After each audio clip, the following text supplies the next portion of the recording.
ഇന്ന് ഞങ്ങൾ കുറേ നാളുകൾക്ക് ശേഷം ഒരു നൈറ്റ് ഡ്രൈവ് പോയതാണേ. ആദ്യം നമ്മുടെ മനസ്സിലൊരു കടയുണ്ടായിരുന്നു, പക്ഷേ അവിടെ ക്ലോസ്ഡ് ആയിരുന്നു. പിന്നെ എന്തായാലും ഒരുങ്ങി ഇറങ്ങിയതല്ലേ എന്ന് വിചാരിച്ചിട്ട് ഞങ്ങൾ നേരെ പോയപ്പോൾ സൈഡിൽ കുറച്ച് ലൈറ്റ്സും കാര്യങ്ങളൊക്കെ കണ്ടു. എങ്കിൽ അവിടെ കയറാമെന്ന് കരുതി ഞങ്ങൾ കയറിയത് ക്രഞ്ചീസിലാണ്. ആലങ്കോട് എത്തുന്നതിന് മുമ്പാണ് ഈ ഷോപ്പ്. ഞങ്ങൾ ഇതുവരെ ഇവിടെ കയറിയിട്ടില്ല. അപ്പോൾ എന്തായാലും നമ്മൾ ഇറങ്ങിയതല്ലേ, ജസ്റ്റ് നമുക്കിവിടെ ഒന്ന് ട്രൈ ചെയ്ത് നോക്കാം എന്ന് കരുതി നമ്മളിതേ ഇവിടെ കയറി. ഇവിടെ അത്യാവശ്യം നല്ല ആംബിയൻസും കാര്യങ്ങളൊക്കെ ആയിരുന്നു. ഞാൻ ഈ സീരിയസ് ആയിട്ടിരുന്ന് നോക്കുന്ന കണ്ടതൊന്നും എന്തോ ബുക്ക് വായിക്കുകയാണ്, മെനു നോക്കുവാണ്.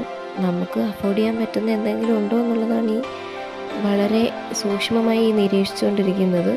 അങ്ങനെ ഞങ്ങൾക്ക് അഫോർഡബിൾ എന്ന് തോന്നിയ കുറച്ച് ഐറ്റംസ് നമ്മൾ ഓർഡർ ചെയ്തിട്ടുണ്ട്. അതിലിതേ ആദ്യം ഈ അവിൽ മിൽക്കാണ് ട്രൈ ചെയ്ത് നോക്കിയത്. അവിൽ മിൽക്ക് കൊള്ളാം, എനിക്കിഷ്ടപ്പെട്ടു. അത്യാവശ്യം നല്ലൊരു ടേസ്റ്റ് ഉണ്ടായിരുന്നു. അടുത്തത് സ്വീറ്റ് ലസ്സിയാണേ. ഇത് പുളിപ്പും മധുരമൊക്കെ ഇഷ്ടപ്പെടുന്നവർക്ക് ഇഷ്ടപ്പെടും, എനിക്കിഷ്ടപ്പെട്ടു, കുഴപ്പമില്ലായിരുന്നു. പിന്നെ ഞങ്ങൾ ട്രൈ ചെയ്ത് നോക്കിയത് ഷവർമയാണ്. അതും അത്യാവശ്യം ടേസ്റ്റ് ഉണ്ടായിരുന്നു.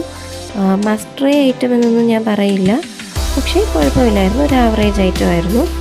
അങ്ങനെ ഞങ്ങളിതേ പുറത്തെ കാഴ്ചയൊക്കെ കണ്ടിരുന്നപ്പോഴേക്കും അടുത്ത ഐറ്റം എത്തി, റോസ്റ്റഡ് ചിക്കൻ.